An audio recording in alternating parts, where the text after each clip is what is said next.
দুদিক থেকে দুই গ্রামের শত শত মানুষ একে অপরকে লক্ষ্য করে বৃষ্টির মতো ইট পাটকেল ছুটছে।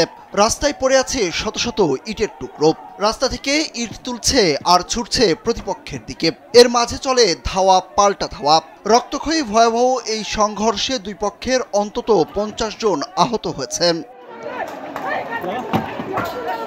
রাতে অন্ধকারের মধ্যে টর্চ লাইট জ্বালিয়ে দুই গ্রামবাসীর মধ্যে এই রক্তক্ষয়ী সংঘর্ষ চলে প্রায় 2 ঘন্টা ধরে। জানা গেছে সামান্য মিষ্টি নিয়ে এই সংঘর্ষের সূত্রপাত। সেনসেশন ক্লাসিক স্ট্রবেরি ও কফি ভ্যারিয়েন্টে। কয়েকদিন আগে হবিগঞ্জের নবীগঞ্জ উপজেলার কালিয়ারভাঙ্গা গ্রামের সাদমান আহমেদ ইমন সন্দলপুর গ্রামের আমির উদ্দিনের মিষ্টির দোকান থেকে মিষ্টি কেনেন। তখন মিষ্টির ওজন কম দেয়া নিয়ে বাকবিতণ্ডতা সৃষ্টি হয়। পরে সাদমান এই ঘটনাটি নিয়ে নিজের ফেসবুকে পোস্ট দেন। ওই পোস্টকে কেন্দ্র করেই দুই গ্রামের মধ্যে উত্তেজনা ছড়িয়ে পড়ে। শনিবার সন্ধ্যা 7টার দিকে বিষয়টি নিয়ে পুনরায় কথা কাটাকাটির এক পর্যায়ে উভয় গ্রামের লোকজন দেশীয় অস্ত্রশস্ত্র নিয়ে সংঘর্ষে জড়িয়ে পড়ে। খবর পেয়ে নবীগঞ্জ থানার পুলিশ ঘটনাস্থলে পৌঁছে পরিস্থিতি নিয়ন্ত্রণে আনে।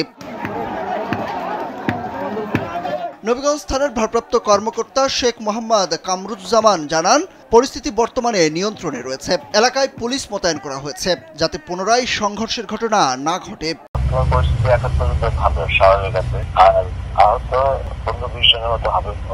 ভয়াবহ এই সংঘর্ষের ঘটনায় আহত বেশ কয়েকজনকে হবিগঞ্জ সদর আধুনিক হাসপাতাল, নবীগঞ্জ উপজেলা স্বাস্থ্য কমপ্লেক্স সহ বিভিন্ন হাসপাতালে ভর্তি করা হয়েছে। সুরুজ আহমেদ, কালবেলা।